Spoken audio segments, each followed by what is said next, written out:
5 etajli yangi Novostroyka domning 4-etajdan kvartiramiz sotuvga chiqdi. 2 xonadan iborat 18 kvadrat metr maydonga ega bo'lgan.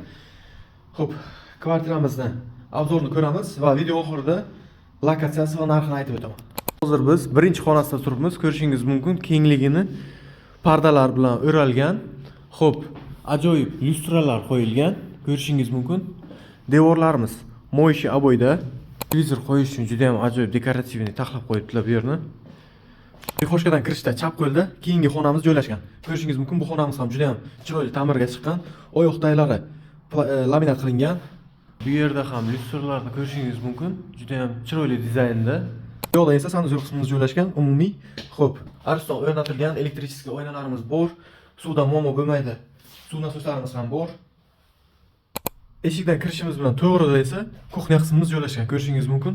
Fartuqlar taqib qo'yilgan. Gaz barchasi dokumentalniy hujjatlar tayyor holatda. Duxkonturniy kotel istadi xonalarimizni.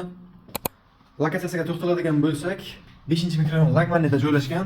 37900 yatlar, yana kelishiladigan, o'tib beriladigan joyi bor. Telefon qilib bog'lanib, baraka qilishingiz mumkin.